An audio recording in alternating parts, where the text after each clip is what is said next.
देखो, स्वदर्शन चक्रधारी बनना बाबा ने आज कहा, तो ये स्वदर्शन चक्रधारी बनने के लिए हमें क्या अपना बेसिक हमारी जरूरत है एक ब्राह्मण आत्मा के जीवन की, उस पॉइंट पर हम मनन चिंतन कर सकते हैं। फिर गुणों के संबंध में फिर कभी हम चर्चा करते हैं, या समय रहा तो अभी कर लेंगे। तो बाबा ने कहा स्वदर्शन चक्रधारी बनना, तो हम सभी ब्राह्मण बच्चे जो बाबा के बच्चे हैं ये जान जाते हैं कि स्वदर्शन चक्रधारी बनना मतलब अपने उस 5 स्वरूपों पे टिकना, जिसमें पहला है अनादि जो परम धाम का है, मूल वतन का है।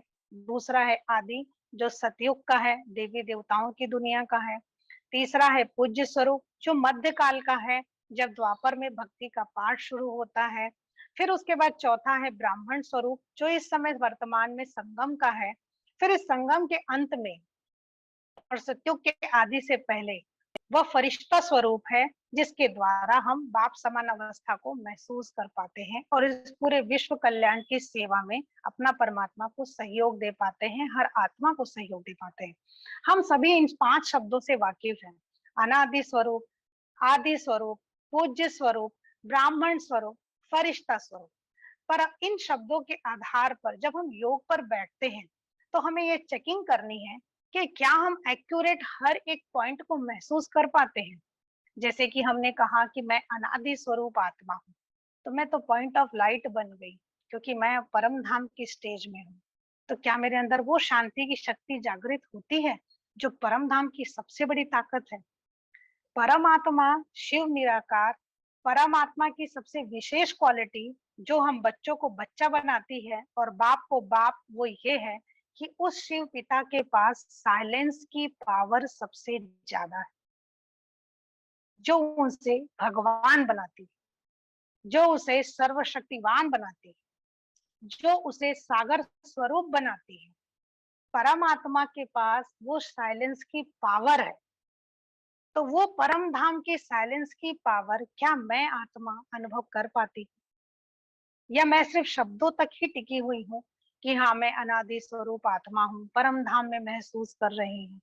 हम सभी जानते हैं परम धाम की स्टेज, बीज रूप स्टेट, मूल वतन की स्टेज को महसूस करना इतना आसान नहीं है। उसके लिए हमें बहुत काल का अभ्यास चाहिए, वो पक्की धारणा चाहिए, बाबा के प्रति वो लगाव और योग की शक्ति चाहिए। फिर आदि स्वरूप है, देवी देवताओं का स्वरूप है। तो हम उन शब्दों को समझते हैं, उनका चित्र भी तैयार कर लेते हैं कि अनादि में मैं पॉइंट ऑफ लाइट हूँ, आदि में मैं लक्ष्मी नारायण देवताई स्वरूप हूँ, पूज्य में मैं जड़ चित्र के रूप में हूँ, ब्राह्मण में बाबा की बच्ची बनी हूँ, फिर मैं फरिश्ता हूँ, लाइट और प्रकाश के शरीर में हूँ। लेकिन क्या हम उन शब्दों को सच में पूरी तरह से 100% महसूस कर पाते हैं? तो हम सभी कहेंगे नहीं, 100% तो हम हर वक्त यूज महसूस नहीं कर पाते। हमें बाबा के पास सच ही बोलना है। तो इसके पीछे हमें ऐसी क्या प्रैक्टिस करनी पड़े जो बाबा के ये 5 स्वरूपों को हम एग्जैक्टली वैसा फील कर सके और खुद को भी भरपूर कर सके, साथ में अन्य आत्माओं को भी हम भरपूर करने के योग्य बन सके। तो याद के, परमात्मा के याद के जो आधार है, वो आधार क्या है, वो स्टेज कौन कौन सी है जिसे हम ब्राह्मण बच्चों को अटेंशन के साथ फॉलो करनी है। तो हम सभी नॉर्मली जब ब्राह्मण बनते हैं तो हमें ये बताया जाता है कि आपको ज्ञान मुरली सुनना है, आपको धारणा करनी है, आपको खान पान की परहेज करनी है, आपको ब्रह्मचर्य की धारणा करनी है, आपको सुबह शाम योग सुबह शाम मुरली का मनन चिंतन करना है। उसके बाद आपको जब जितना समय मिल सके बाप को याद करना है, जितना हो सके याद में रहना है। ये सारी बातें तो हम समझते हैं और करते भी हैं कोशिश कि हम इसको 100% पूरा फॉलो कर सके। लेकिन और भी इसकी बेसिक जरूरतें क्या है जो हम बाबा की एक्यूरेट वर्ड बाय वर्ड वैसा ही महसूस कर पाए जितनी ऊंची स्टेज से भगवान हमें कहता है और समझाने का प्रयास करता है। जब हम ग्रुप में बाबा से मनन चिंतन करते हैं तो हम महसूस करते हैं कि वो मुरली की पॉइंट्स हमारी बुद्धि में अलग तरीके से बैठ रही है, और जब हम अकेले बाबा के साथ बैठकर घर पर मुरली पढ़ते हैं तो उस समय हमारी अवस्था में जरूर डिफरेंस रहता है। जब हम अकेले बाबा के साथ मुरली पढ़ते हैं और सुनते हैं उस अवस्था का एक अलग वाइब्रेशन है, और जब हम ग्रुप में ब्राह्मणों के बीच में बाबा से सन्मुख होकर मुरली सुनते हैं उस अवस्था का अलग वाइब्रेशन और अलग प्राप्तियां हैं। हम सभी उस डिफरेंस को महसूस करते हैं। तो जानते हैं वो आधार कि बाबा जो बात बोलता है बार बार कि याद ही जरूरी है, याद करना बहुत जरूरी है, निरंतर याद ही आपको सारी परिस्थिति से निकालेगी। और क्या ऐसा वो याद की स्टेज है जिसको हमें अटेंशनली उसको बिल्कुल फॉलो करना है, और इन सारी चीजों का सुख हमें अभी ही उठाना है। हम सभी ये बात को जानते हैं कि अगर अभी नहीं कर पाए तो कल्प कल्प नहीं कर पाएंगे।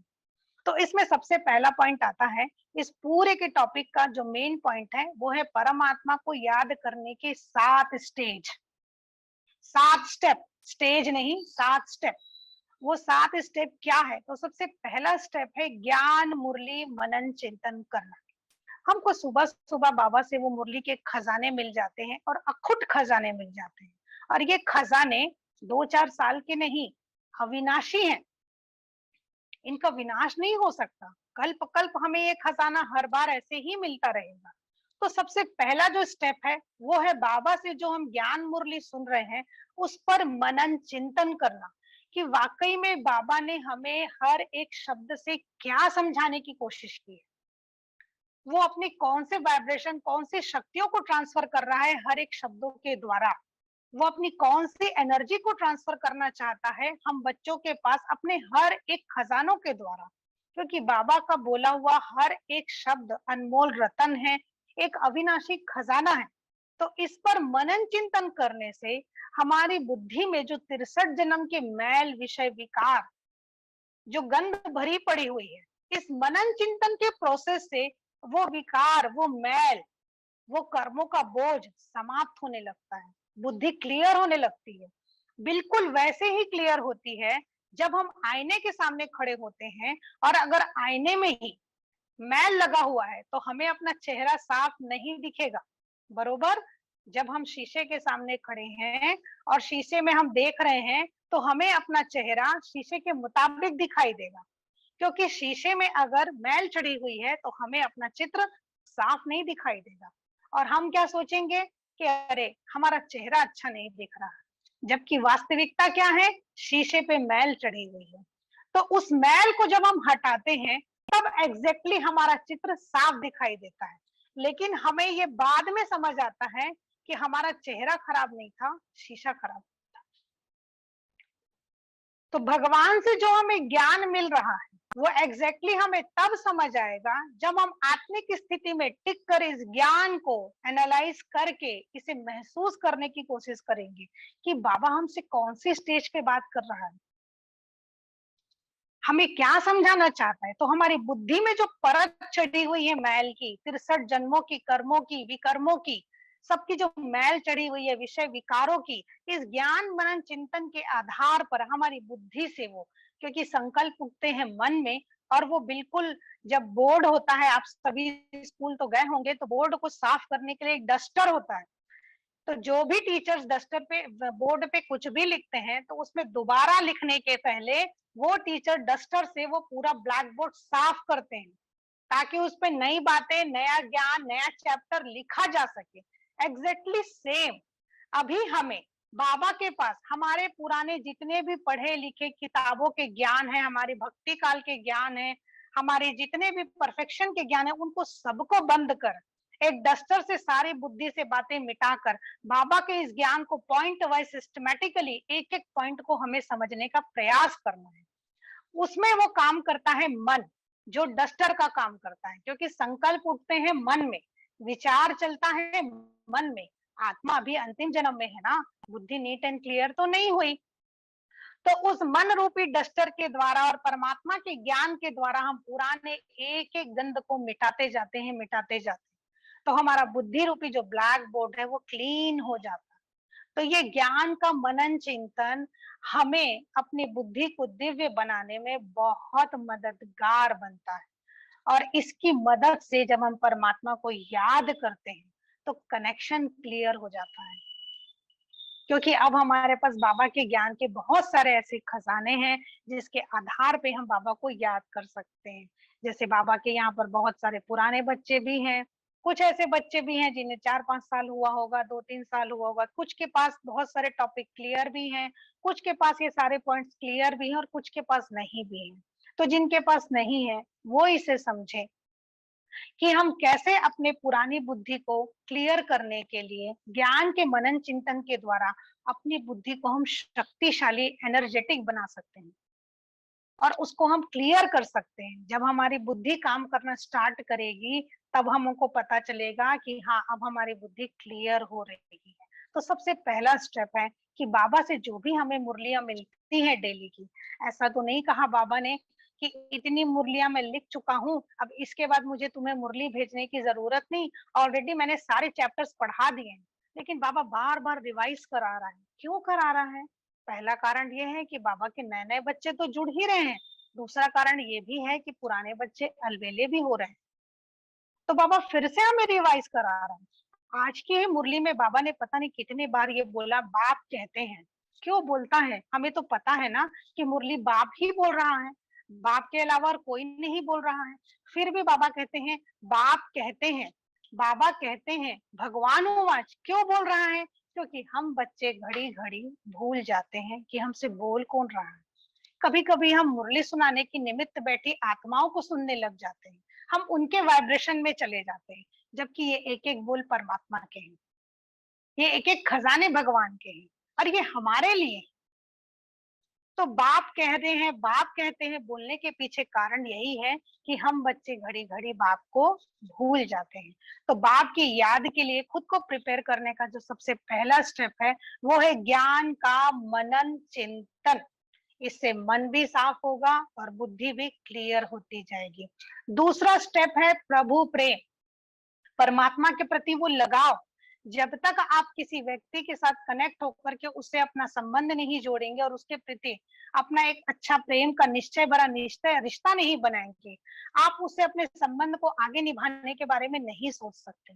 तो परमात्मा से वो प्रेम और वो लगाव हम बच्चों के प्रति होना चाहिए कि अरे कौन हमारे पास आया है, किसने हमको इतनी आत्माओं में कोटों में कोई बना दिया।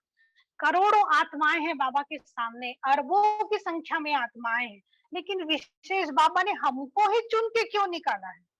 ऐसा क्या है जो बाबा हमें ही समझाना चाहता है? तो परमात्मा के प्रति अपने प्रेम को बढ़ाने के लिए हमें ऐसे ही बातों में रमन करना चाहिए और अपने निश्चय को पक्का करना चाहिए कि हाँ, ये जो बाबा बोल रहा है कि हाँ ये भगवानुवाच है तो ये भगवानुवाच है, बाबा कहते हैं तो बाबा ही कहते हैं। और हमें अपने निश्चय को बढ़ाना चाहिए। हमें अपने मन में कभी संशय नहीं आने देना चाहिए कि नहीं, इसमें इस यज्ञ में ये ज्ञान तो अच्छा है पर ये ज्ञान अच्छा नहीं, ये कुछ जम नहीं पाता है, ये मेरी लाइफ के साथ सूट नहीं हो पाता। नहीं, हमें भगवान मिला है, 63 जन्म भटकने के बाद हमें भगवान मिला है। वो भगवान हमारा रिगार्ड करता है, उसकी निशानी है कि वो हमें पहले नमस्ते करता है, बाद में हम उसे नमस्ते करते हैं। तो इतना ऊंचा भगवान जब इतना निरंकारी बन करके हमें अपना बना रहा है तो हमें उस बाप का बनना चाहिए ना। याद हम किस आधार पे करेंगे? उस याद का आधार प्रेम ही तो है, और प्रेम का आधार क्या है? निश्चय। तो बाबा ने कहा निश्चय बुद्धि विजयंती। तो सदैव परमात्मा के एक एक बोल में निश्चय रखना है। बाबा ये बोल रहा है तो हाँ, ये बाबा बोल रहा है और ये होना ही है, ये हुआ ही पड़ा है। बाबा ने कहा तुम मेरे मास्टर सर्वशक्तिवान बच्चे हो, तो बिल्कुल हम मास्टर सर्वशक्तिवान बच्चे हैं। तुम ही मेरे कल्प पहले वाले वो पवित्र बच्चे हो, तो बिल्कुल हम ही वो कल्प पहले वाले वो पवित्र बच्चे हैं। तुमको ही ऐसा करना है तो मैं कर पाऊंगी या कर पाऊंगा ये संशय नहीं आना चाहिए। बाबा ने कहा है हाँ, तो मैं बिल्कुल कर पाऊंगी, क्योंकि बाबा मुझे बता रहा है कि बच्चे तुम ये कर सकते हो। तो ऐसा निश्चय, ऐसा प्रेम हमें परमात्मा की याद में सबसे ज्यादा सपोर्ट देता है। फिर उसके बाद तीसरा स्टेप है पवित्रता, जिस पर यज्ञ में बहुत सारी बातें बाहर वाले भी करते हैं कि प्रजापिता ब्रह्मा कुमारी में पवित्रता को लेके बहुत झंझट है, युगलों को भाई बहन बना देते हैं। उन्हें पवित्रता के नाम पे बस यही समझ आता है कि इस संस्था में कोई भी युगल दंपत्ति आते हैं तो उन्हें भाई बहन बना देते हैं, आगे पीछे आगे पाठ पीछे सपाट सब छोड़ देते हैं, बस ये एक शब्द को पकड़ करके बैठ जाते हैं। पवित्रता जो यहाँ से शुरू होती है, पवित्रता जो हमारे मन के आधार पर हमारी बुद्धि मालिक बनती है, पवित्रता जिस आधार पे हम परम धाम में टिकते हैं, पवित्रता को हमें अपनाना नहीं पड़ता, पवित्रता हमारे अंदर है ही। हम कल भी पवित्र थे, आज भी पवित्र हैं और सदा पवित्र ही रहेंगे। लेकिन अब जब जब माया और रावण का पाठ चला, क्योंकि अभी हम इस स्थूल वतन में, साकार वतन में पाठ बजा रहे हैं, तो अनादि स्वरूप में तो हम सब आत्मा पवित्र ही है। हर आत्मा, चाहे वो बाबा का बच्चा बने चाहे वो ना बने, लेकिन हर आत्मा पवित्र ही है। पवित्रता कोई किसी आत्मा से छीन नहीं सकता, पर स्मृति और विस्मृति का खेल है। 5 युगों में स्मृति और विस्मृति का खेल ही चलता है। सतयुग त्रेता में हमें अपनी पवित्रता याद रहती है, और द्वापर कलयुग में हम अपनी पवित्रता को भूल जाते हैं। तो हम उस पवित्रता को कैसे धारण करें? तो बाबा ने सिर्फ देह की पवित्रता के लिए नहीं कहा, बाबा ने कहा अपने मन में सदैव समर्थ पवित्र संकल्पधारी संकल्प की रचना करो। हर संकल्प आपके पवित्र स्वरूप हो, शुभ संकल्प हो, शुभ भावना समाई हो, शुभ कामना समाई हो। फिर खान पान की पवित्रता, तो किसी भी ऐसी आत्मा, चाहे वो कितना भी सुंदर, वो बिना लहसुन प्याज का ही भोजन बना रही है, लेकिन उसकी मनसा में अनेका अनेक तूफान है, अनेक व्यर्थ संकल्प है, अनेक नेगेटिव संकल्प है। तो ऐसी आत्मा के द्वारा बना हुआ भोजन भी हमारे लिए उचित नहीं है। दूसरों की तो छोड़ो, अगर हम स्वयं भोजन बनाते समय कोई भी व्यर्थ संकल्प क्रिएट कर लेते हैं, और अगर गलती से भी नेगेटिव संकल्प क्रिएट कर लेते हैं, तो हमारे ही हाथों से बना हुआ हमारा ही भोजन हमारे लिए उपयुक्त नहीं है, क्योंकि हमने उसमें नेगेटिविटी के वाइब्रेशन डाल दिए। तो धारणा पवित्रता की हर बात में हमसे शुरू होती है। मदद करता है परमात्मा। खान पान की पवित्रता, रहन सहन की पवित्रता, शुद्ध विचारों की पवित्रता, सदा सबके लिए मंगल कामना और भावना की पवित्रता, ये सारी बातें हमें धारण करनी होती है। भाई बहन का यहाँ सवाल ही नहीं, पति पत्नी का यहाँ सवाल ही नहीं, एक पिता की हम सब संतान हैं, इसलिए आत्मा रूप में हम सभी भाई भाई हैं। भाई बहन हम तब बनते हैं जब हम प्रजापिता ब्रह्मा की जीवात्मा रूप में संतान बनते हैं, क्योंकि प्रजापिता ब्रह्मा के द्वारा ही हमने शिव पिता को जाना है। और अभी हम मेल के तन में है, फीमेल के तन में है, कार्मिक अकाउंट के हिसाब से, ड्रामा अनुसार, तो हम भाई बहन बनते हैं। लेकिन जब हम आत्मिक स्थिति में है, तो हम सभी आत्मा भाई भाई स्वरूप में है। इसे ना जाने दुनिया वालों ने किस किस रीति अपनी बुद्धि में ये ज्ञान को उठा करके खुद को कंफ्यूज कर लिया है, हमें कंफ्यूज नहीं किया है। तो पवित्रता की धारणा ऐसी हो जो हमारी याद में बल भर सके।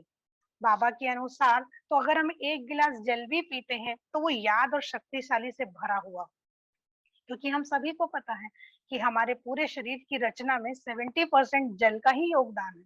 5 तत्वों से ये बना शरीर में सबसे बड़ा पार्ट जल ही बचाता है हमारे तन में। तो हमें एक गिलास पानी भी अगर पीना है, तो उसमें वो शक्तिशाली वाइब्रेशन दे के पीना है।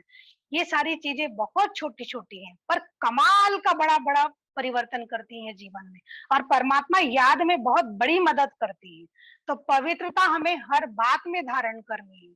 भोजन बनाते समय, भोजन खाते समय विशेष इस बात का टेंशन रखना है, किसकी याद में भोजन बना है, किसे समर्पित करके खा रहे हैं, किसे शुक्रिया कहकर उस भोजन को स्वीकार कर रहे हैं। हर एक बात में हमें वो वैसी धारणा की आदत बना लेनी है कि हमारी दृष्टि वृत्ति ही वैसी हो जाए। ये हमें परमात्मा की याद में बहुत मदद करती है। चौथा स्टेप है कंसंट्रेशन। जब हम योग में बैठ जाते हैं, तो सबसे पहले हम सारे संसार की बातों से, जो इस संसार में, विनाशी संसार से जुड़ी हुई है, वो सारी हद की बातें हैं। कहने को तो ये पूरा विश्व है और 800 अरब आत्माओं का पाठ चल रहा है, लेकिन ये सारे संसार की बातें जो कि अभी साकार वतन के अंतिम समय में है, अंतिम चरण में है, इसलिए सब हद की, सब हद की, बेहद की बात एक बेहद का पिता ही कहता है। तो इन सभी आकर्षणों से परे होने के लिए हमें कंसंट्रेशन पावर का, यानी एकाग्रता की शक्ति को मजबूत करना है। वो कैसे करेंगे? उसके लिए हमें ये जो 3 स्टेप हमने फॉलो किया, ज्ञान का मनन चिंतन करना, परमात्मा को अपना सब कुछ मानकर उसे प्रेम करना और निश्चय करना कि यही वो मेरे सर्व संबंधों का पिता है, फिर वो पवित्रता की हर बात में धारण करना, ये 3 स्टेप एकाग्रता की शक्ति को टिकने के लिए हमें बहुत मदद करता है। हमें ऑटोमेटिकली जब हम बैठते हैं और परमात्मा को याद करते हैं, चाहे हम कर्म क्षेत्र में हो, हम कोई काम भी कर रहे हो, लेकिन अगर हम बाबा को याद करना चाह रहे हैं तो हमारा फटाक से कंसंट्रेशन बाबा से जुड़ जाता है, क्योंकि जो हमने पहले 3 स्टेप फॉलो किया ना, वो हमारी सीढ़ी बनती है आगे चढ़ने के लिए, वो हमें आगे बढ़ाती है, वो हमें याद करने में मदद दिलाती है। तो अपने मन को सारी बाहर की बातों से बिल्कुल एकाग्र करना और उस एकाग्रता में स्वयं को परमात्मा के साथ देखना, योग का वो वैसा स्टेप है जहां से याद की यात्रा शुरू होती है। आप इसको ऐसे समझ सकते हो कि कहीं आपको जाना है वाया ट्रेन, तो आप पहले जिस स्थान पर हो उस स्थान के स्टेशन पे आप जाओगे। जैसे मैं अगर रायपुर क्षेत्र से जुड़ी हूँ, तो मैं पहले रायपुर जंक्शन के स्टेशन पे जाऊंगी, वहां जाकर के फिर मैं उस स्टेशन में उस इलाके की ट्रेन में बैठ करके फिर मैं अपने डेस्टिनेशन पर पहुंचने की यात्रा करूंगी। तो एकाग्रता की शक्ति वो स्टेशन है जहां से मैं आत्मा याद की यात्रा शुरू करती हूँ, क्योंकि अब मेरे पास वो टिकट है कि मुझे पता है वो टिकट क्या है, वो टिकट है, मुझे पता है मुझे किसे याद करना है और कहाँ जाना है। मुझे आत्मा को अब पता चल गया कि मुझे कहाँ जाना है और मैं कौन हूँ। तो ये मेरी टिकट है कि मुझे ये ज्ञान मिल गया, और स्टेशन है एकाग्रता कि हाँ मुझे अब यहाँ से निकलना है, मेरा अटेंशन पूरा परमात्मा की तरफ हो। उसके बाद हर संसार की बातों से, क्योंकि अब तो मैं ट्रेन चढ़ गई दिल्ली के लिए, तो यहाँ से दिल्ली जाते तक मैं दिल्ली दिल्ली दिल्ली के बारे में ही सोचती रहूंगी। तो अब मेरा सारा जितना भी रायपुर का जितना भी जो भी चीज जो मुझसे जुड़ा हुआ है, उनसे मैं क्या करूंगी, मुझे वैराग आ जाएगा कि मुझे तो अभी रायपुर 8 दिन के लिए छोड़ देना है, तो मुझे अभी 8 दिन के लिए रायपुर भूल जाना है। ऐसे ही सेम एग्जैक्टली जब हम बाप की याद में अपने मन को कंसंट्रेट करते हैं, एकाग्रता की शक्ति से बैठते हैं, तो हमारे अंदर सारे संसार के आकर्षणों से, चाहे वो देह के संबंध, व्यक्ति, वैभव, पदार्थ, धन, रूप, रंग, पैसा, पद, पोजीशन, कुछ भी हो, सारी बातों से मुझे अनासक्त होना है। मेरे अंदर वैराग की वो स्टेज हो। वैराग मतलब प्रभु से राग। वैरागी आत्मा कौन होती है, जिसका प्रभु से अथाह अनुराग होता है, जो रात दिन प्रभु प्रेम में ही स्वयं को समझती है। तो मैं तो ऐसी वैरागी आत्मा बन चुकी हूँ कि मुझे बस अब बाबा के पास जाना है, मुझे बस अब बाबा को याद करना है। तो ये वर्तमान में जितने भी हद के आकर्षण है, ये मुझे अपनी ओर खींच न सके। इन सारी बातों से मुझे अनासक्त होना है, वैरागी बनना है, अपनी बुद्धि को हटा लेना है। उसके बाद है अटेंशन, बिल्कुल सावधान की स्थिति में। जैसे सिपाहियों को एक आदेश मिलता है सावधान, तो वो उस वक्त हिलडुल नहीं सकते, वो सावधान की स्थिति पे है। तो मैं जब स्टेशन में पहुंच गई, मुझे एकाग्रता की टिकट मिल गई, मैं उस वैरागी स्टेशन ट्रेन पे बैठ गई जो एक्यूरेट किसी एक प्रॉपर जगह में जाने वाली है। तो मैं आत्मा उस वक्त अटेंशन में आ गई कि अभी ट्रेन तो मुझे दिल्ली पहुंचा देगी, तो बस वैसे ही मुझे आत्मा को बस अब बाप के पास जाना। बाबा आप कहाँ हो? मैं आत्मा आपको बहुत सिक जान दिल प्रेम से आपको याद करती हूँ। बाबा आप मुझसे मिलने आ जाओ या अपने पास मुझे बुला लो। बाबा मुझे आपकी बहुत याद आती है। बाबा आप कितने मीठे बाबा हो, इस अटेंशन में बिल्कुल चले जाओ। बाबा मुझे अपना बनाकर आपने सारी दुनिया के सुख दुख से मुझे न्यारा कर दिया।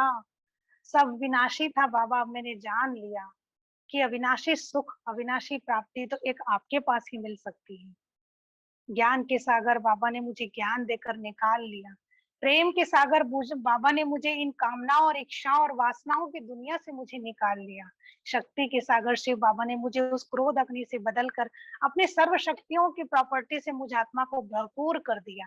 ये अटेंशन की स्टेज मुझे बाबा से कनेक्ट कर देती है और मैं आत्मा परमात्मा से कनेक्ट हो जाती हूँ, क्योंकि मैं उस वक्त सावधान की स्थिति में हूँ। और सावधान की स्थिति क्या है?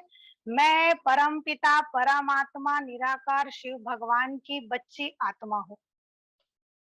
सावधान, अटेंशन, मैं हूं ही, मुझे बनना नहीं है, मुझे समझना नहीं है, मैं हूं ही बाबा की बच्ची। मैं कल भी थी, मैं आज भी हूँ और आने वाले कल भी मैं रहूंगी। हर कल्प कल्प मैं बाबा की बच्ची थी, बाबा की बच्ची हूँ और बाबा की बच्ची ही रहूंगी। बाबा मैं जो हूँ, जैसी हूँ, आपकी हूँ, आप मुझे संभाल लो। ड्रामा अनुसार मेरा पार्ट अभी कैसा भी चल रहा हो बाबा, लेकिन आपकी मैं बच्ची हूँ, यह हक मुझसे संसार के कोई भी आत्मा छीन नहीं सकती।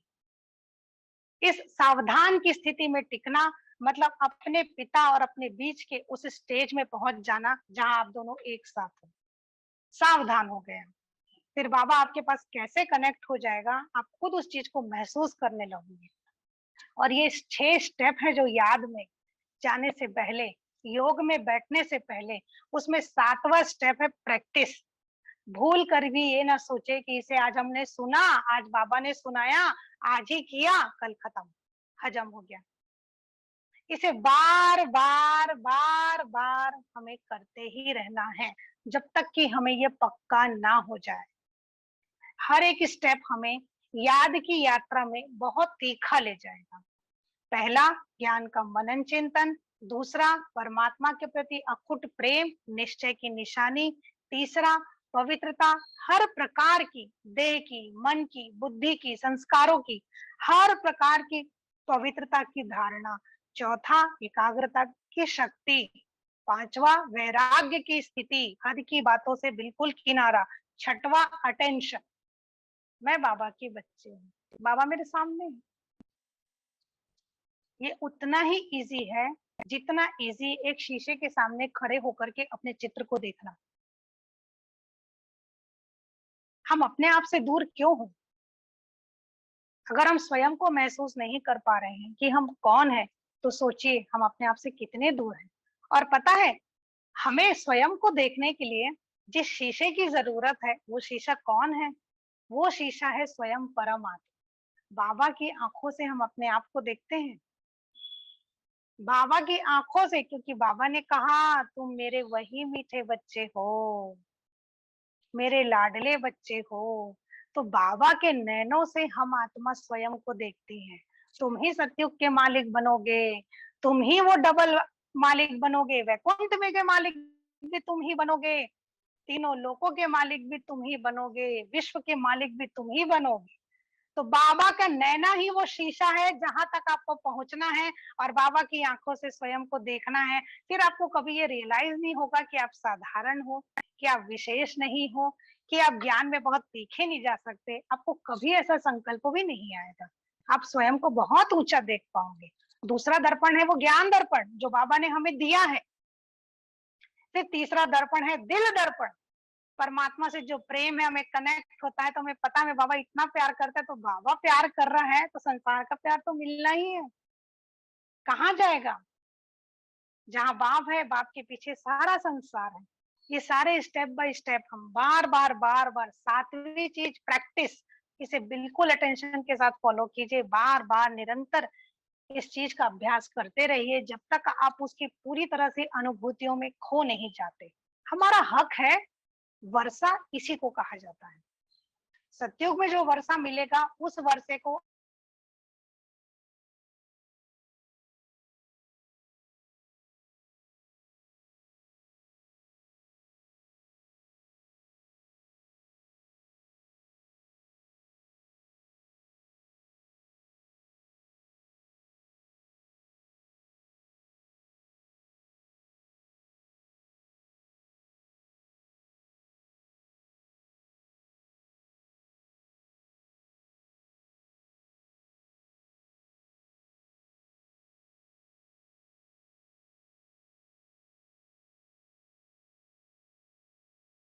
आवाज आ रही है?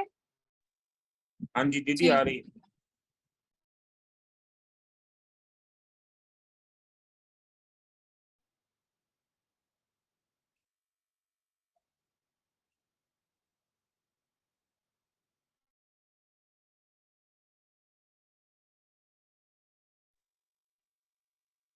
आवाज नहीं आती बहन जी।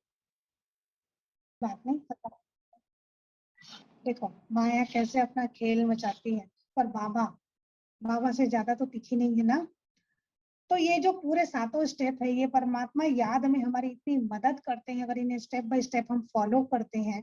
और स्टेप बाय स्टेप इस प्रोसेस को जब हम महसूस करने लगते हैं और बार बार इसकी प्रैक्टिस करने लगते हैं, तो जो याद की यात्रा, योग की शक्ति जो बार बार हम बाबा से सुनते हैं, तुम तो अखुट खजाने के मालिक हो, तुम तो सर्वशक्तियों से संपन्न हो, इन सारी स्टेज को हम महसूस कर पाते हैं और अपना स्वदर्शन चक्र फिराने के लिए हम तैयार हो जाते हैं।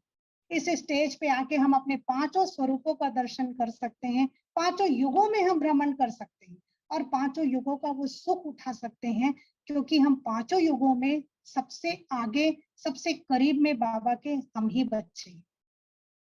तो बाबा के इस ज्ञान के आधार पर हम आत्माओं को बार बार अपनी याद को शक्तिशाली बनाने के लिए इन सारे पॉइंट्स को स्टेप बाय स्टेप जरूर फॉलो करना चाहिए। माया और विकार कितने भी अपने खेल दिखाएं, लेकिन बरोबर वो हमें ऊंचा उठाने ही आती है। और देखिए जैसे अभी हुआ ना, निश्चय बाबा और बाबा के बच्चों की ही होती है। तो ये पक्का करके रखिए, अंत आपकी ही होनी है विजय, आपके अलावा और किसी की विजय नहीं होनी है, क्योंकि आपके आगे प्रकृति भी दासी है और हर एक चीज दासी, क्योंकि आप विश्व के मालिक भी हो और ब्रह्मांड के भी मालिक हो। ऐसा मीठा, इतना ऊंचा बाबा इतनी ऊंची तकदीर बनाने के लिए हमारा आया है, तो जरा सी भी देरी हमें अपने ऊंची तकदीर बनाने के लिए नहीं करनी चाहिए। आशा करते हैं कि बाबा का ये ज्ञान आप सभी को पसंद आएगा और आपको अच्छा लगेगा। अगले गुरुवार को हम आत्मा गुणों से संबंध हमारा कैसा बनता है उस पर हम जरूर मनन चिंतन करेंगे। तो फिर से मिलेंगे नेक्स्ट ट्यूसडे। आप सभी को थैंक यू। ओम शांति।